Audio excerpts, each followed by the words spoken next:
Hello అండి, నమస్తే. నేను Lakshmi. Welcome to my channel.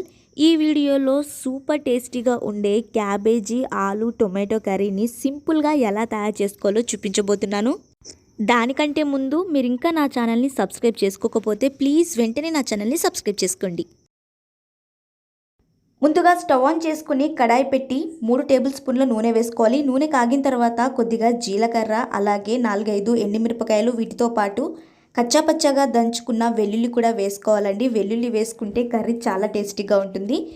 మనం వేసుకున్న వెల్లుల్లి కాస్త వేగిన తర్వాత ఇప్పుడు ఇందులో కొద్దిగా కరివేపాకు వేసుకుని ముందుగా కట్ చేసి పెట్టుకున్న ఉల్లిపాయ, పచ్చిమిర్చి ముక్కలు కూడా వేసుకోవాలి. ఇవి కాస్త వేగిన తర్వాత ఇప్పుడు 1 స్పూన్ ఉప్పు, అలాగే 1 చిన్న స్పూన్ పసుపు కూడా వేసుకొని ఈ ఉల్లిపాయ ముక్కల్ని మాడిపోకుండా వేయించుకోవాలి. ఉల్లిపాయ ముక్కలు ఇలా వేగిన తర్వాత ఇప్పుడు ఇందులో క్యాబేజీ ముక్కలు వేసుకుందామండి. ఈ క్యాబేజీ ముక్కల్ని ఒకసారి కలుపుకున్న తర్వాత కట్ చేసి పెట్టుకున్న బంగాళాదుంప ముక్కల్ని కూడా వేసుకొని ఒక 15 నిమిషాల పాటు మూత పెట్టి మగ్గించుకుందాము. చూసారు కదా, 15 నిమిషాల తర్వాత మూత తీస్తే మనకి బంగాళాదుంప అలాగే క్యాబేజీ కూడా ఉడికిపోయింది కదా. ఇప్పుడు ఇందులోనే ఒక 4-5 టొమాటోలని కూడా కట్ చేసి వేసుకుందామండి.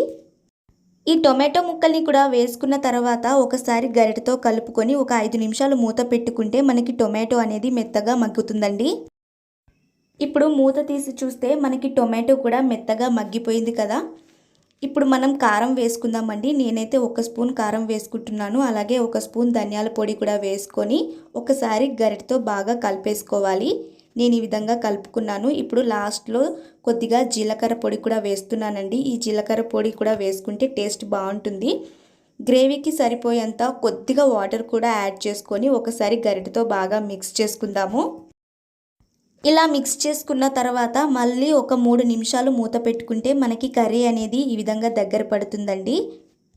ఇప్పుడు చివరగా కట్ చేసుకున్న కొత్తిమీరని కూడా వేసుకొని స్టవ్ ఆఫ్ చేసుకుంటే సింపుల్గా సూపర్ టేస్టీగా ఉండే క్యాబేజీ ఆలు టొమాటో కర్రీ రెడీ అయిపోయినట్టే.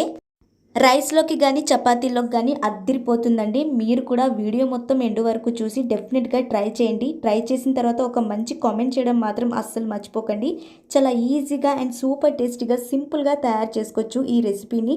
డెఫినెట్గా ట్రై చేయండి. ఈ వీడియో కనుక మీకు నచ్చితే లైక్ చేయండి, షేర్ చేయండి. ప్లీజ్ నా ఛానల్ని సబ్స్క్రైబ్ చేసుకోండి.